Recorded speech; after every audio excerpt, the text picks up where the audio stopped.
अस्सलाम वालेकुम and good evening to everyone. चलिए हम आज दो इम्पॉर्टेंट टर्म्स पर पढ़ते हैं। एक है प्रोटोप्लाज्म और दूसरा है प्रोटोप्लास्ट। तो आप सबको पता होगा, चलिए फिर भी आज हम थोड़ा सा इस पे एक शॉर्ट वीडियो बनाएंगे। तो अगर हम कंसिडर करेंगे एक सेल को, तो एक सेल में क्या होता है, अगर हम प्लांट सेल लेंगे तो फिर इसमें बाहर से जो वाल आता है दैट इज़ सेल वाल। उसके बाद जो सेकंड लेयर होता है दैट इज़ सेल मेम्ब्रेन। उसके बाद जो अंदर वाला पार्ट होता है दैट इज़ साइटोप्लाज्म, और साइटोप्लाज्म के सेंटर में होता है न्यूक्लियस। तो अब हम जानेंगे प्रोटोप्लाज्म और प्रोटोप्लास्ट क्या होता है। तो प्रोटोप्लाज्म जो है, protoplasm is the living part of a cell.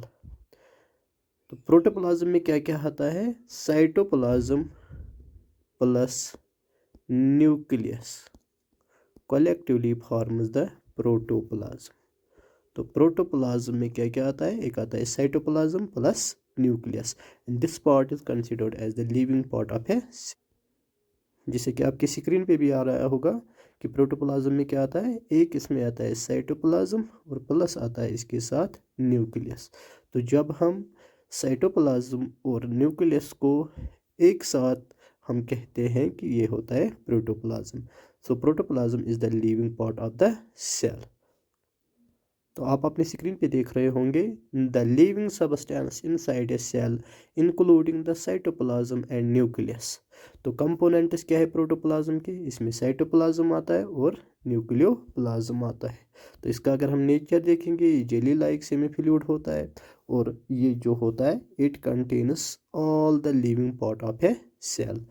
तो चलिए अब हम देखते हैं प्रोटोप्लास्ट क्या होता है। तो अगर हम सेल, एक प्लांट सेल कंसिडर करेंगे या बैक्टीरियल सेल, तो इसको अगर हम देखेंगे बाहर से क्या होता है, सेल वॉल होता है, उसके बाद सेल मेम्ब्रेन, उसके बाद साइटोप्लाज्म और उसके बाद न्यूक्लियस होता है।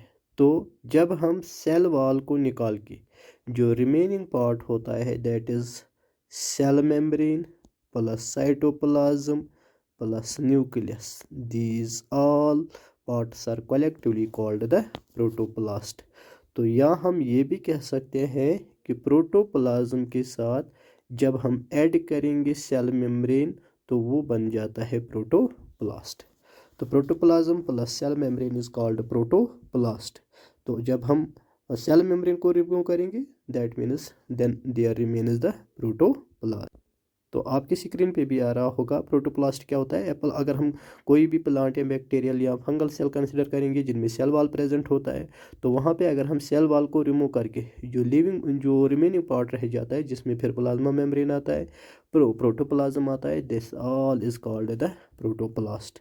तो प्रोटोप्लास्ट के कंपोनेंट्स क्या होते हैं, प्लाज्मा मेम्ब्रेन होता है और प्लस प्रोटोप्लाज्म जिसमें साइटोप्लाज्म और न्यूक्लियस होता है। तो आज हमने दो टर्म्स पढ़े, एक पढ़ा हमने प्रोटोप्लाज्म और दूसरा पढ़ा हमने प्रोटोप्लास्ट। तो फिर से आपको बताएंगे प्रोटोप्लाज्म क्या होता है। जब हम साइटोप्लाज्म प्लस न्यूक्लियस को कंसिडर करेंगे दैट मेक्स द प्रोटोप्लाज्म।